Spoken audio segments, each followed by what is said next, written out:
Hello, welcome back to the channel.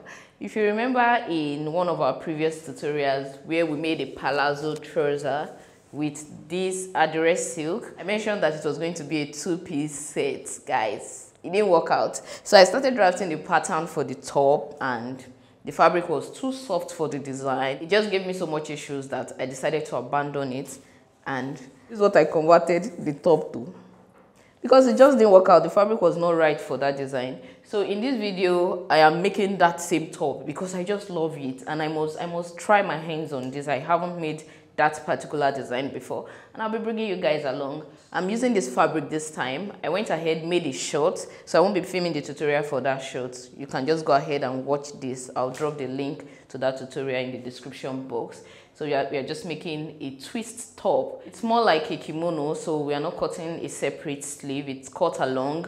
And even though you can manipulate your dart, but it's a free top, so you don't really need your fitted pattern with bust dart and all of that. I'm just going to draft a dartless bodice, and that's what we'll be using for this. So come along with me.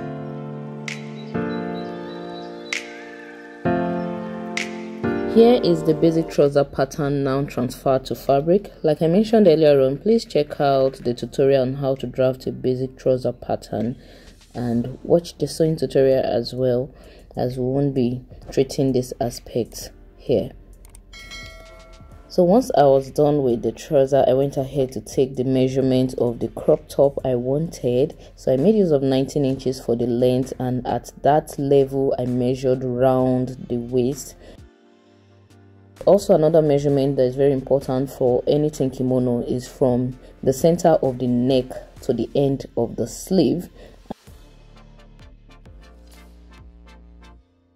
I measured mine as 15 inches. I'll be starting this by putting a paper on fold because I want a full bodice, and then I want to be sure that this is enough. So this is 15 inches, just about what I need.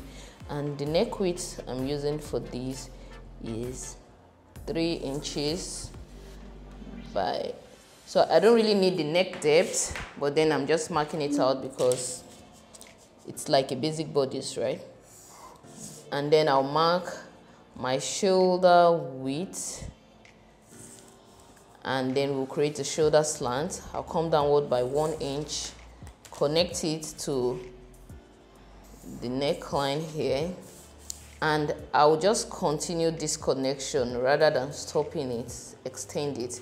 So now I want to measure that 15 inches I measured from the center of my neckline to the edge of my sleeve. So I'm going to start measuring from the center of the neck here, and I have 3 inches here. Then I'll bend and then mark 15 inches here.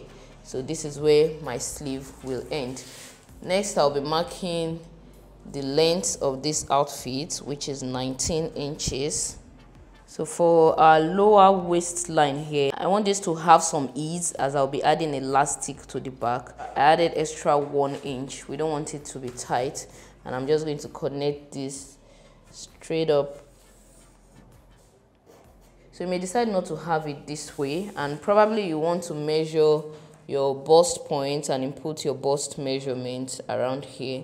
So let me mark mine. So I'll make use of 10 inches. So we need this line just for reference purpose. So if peradventure you want to create like a sleeve opening for your kimono here, so you can mark here downward, straight up, and measure the width of the sleeve you need. Then you kind of blend it into this line like so. Okay, so you can have here straight, or you can decide to do something like this just to give your sleeve some more definition. So I will make use of this second one I created here. So this is like a armhole part of things, just that is lower, it is generally freer and all that. Now I'll be transferring this onto the other side so that we can have a full bodice to work on.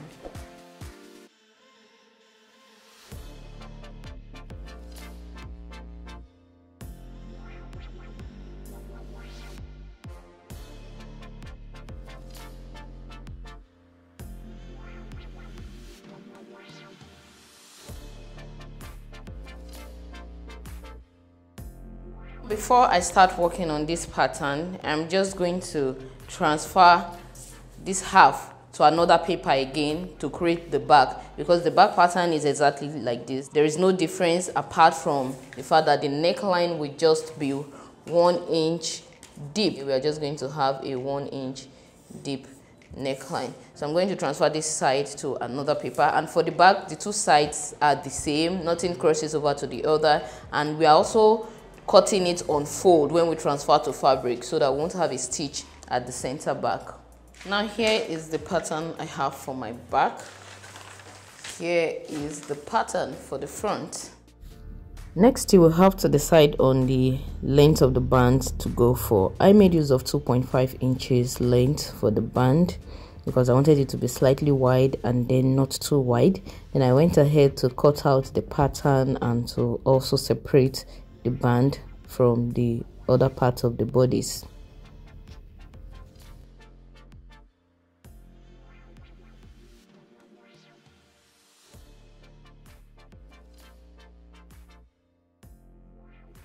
Now we have to modify the bodies to create the twist. From the tip of the shoulder, I drew a slanted line to the center front of the waistline, and also along the side I measured the height I want my twist to get to. So I made use of about 4 inches. I also connected that spot to the center front waistline. Then I cut these pieces off. We no longer need this upper piece and we just have these two to work with. So here I'm creating slash lines for the bigger part of the bodies. I decided to work with 3 slash lines for this. I also went ahead to draw out slash lines on the other one. I made use of just 2 slash lines for that. So here I went ahead to spread the pattern for the 2 sides. You can spread as wide or as little as you need it to be, but moderation is key.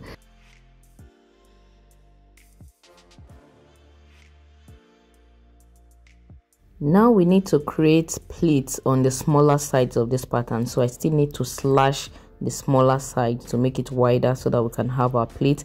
I spread about 2 inches apart so that the pleat will just be like 1 inch pleat, and we'll have just 2 of them at the side right there. So we need to through this side so that when you plait, you won't have any deficit. Okay, so I pleated my papers and used my tracing wheel to mark out that line, or you can just go ahead and cut out this side, and this is exactly what you should cut out on your fabric.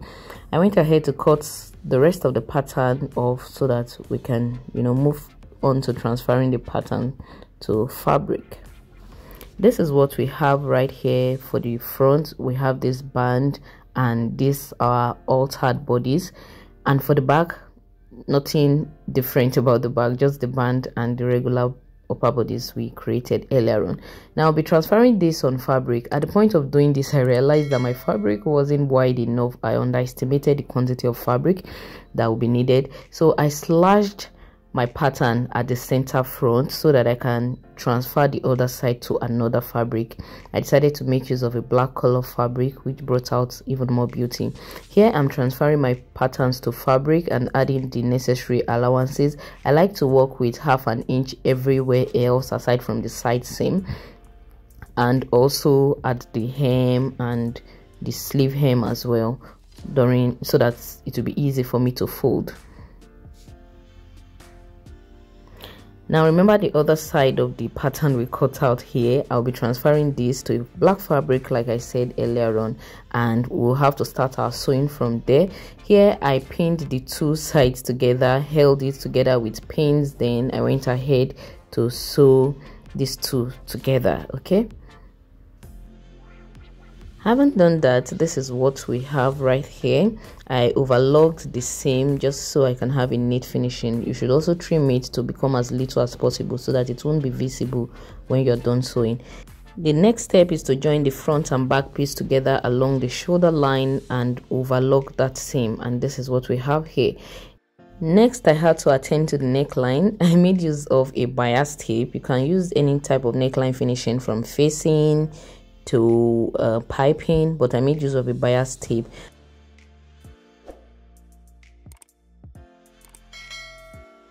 I'll be sewing this on the wrong side, okay, facing the wrong side, so that I can turn the bias tape over to the other side. I figured this will also highlight the neckline and make it look, you know, more beautiful, more catchy. So having done the first seam here, I trimmed off the excess allowance and I went ahead to turn the bias tape to the right side and I top stitch on the right side of the fabric.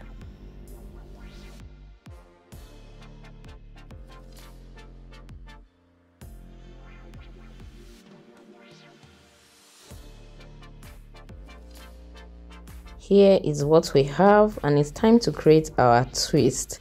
Guys, I decided to twist mine once, but ideally you should twist it twice. I wish I twisted mine twice anyways, but I twisted the outfit once. But here I'm just demonstrating how you can twist it twice, so that the side that is supposed to be on the right side will be on the right side, okay, and also the one supposed to be on the other side, they will behave themselves. But basically I twisted mine just one, and I made use of the wrong side of the black fabric. I could do this because the black fabric had, you know, basically no difference between the wrong and the right side. So I twisted this just once for mine. So if you twist twice, you will get the right side facing the right side, okay? Here I am just creating the pleat we marked out on paper earlier on, and I'm securing it with pin. Then I'll go ahead to sew it down, okay, just to permanently hold it down on the main fabric. So once I'm done with that, I, you know, pin the hems together so that, you know, the black fabric can align with the checked fabric. And I'll go ahead now to sew the waistline on the waistline of the band, okay, and I'll be sewing by 1/2 inch seam allowance. Meanwhile, this band I cut on fold and added visible interfacing on the inside just to give it some structure, and I'll also be sewing the back band to the bodies by 1/2 inch. But before we do that, we need elastic. We need to insert elastic tape into the back piece, okay.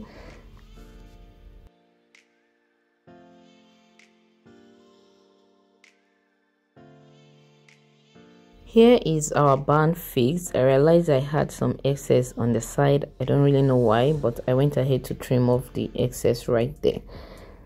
So like I mentioned, for the back, I need to insert an elastic tape, and I made use of a 14 inches wide elastic tape. I pinned it on the inside of the band and went ahead to stitch it down on the sides, then sew it onto the upper bodies, the upper part of the back.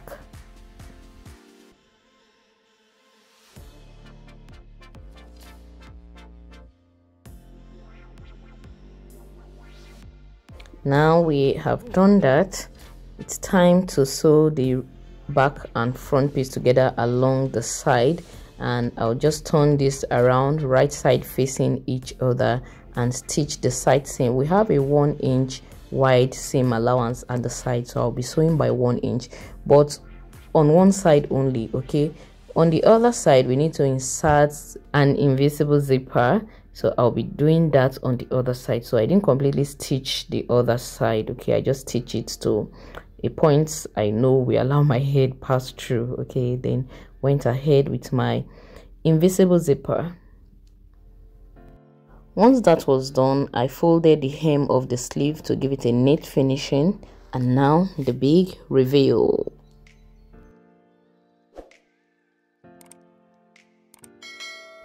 One thing I love about this design is the fact that I can pair it with its shirt as a two-piece, and I can also wear it with another black trouser or shirt independently without losing its beauty. So let me know what you think about this in the comment section. Will you be giving it a trial? If you love this video, please give it a thumbs up. Don't forget to subscribe to this channel if you are yet to do that. Thank you for watching. See you in the next video. Bye.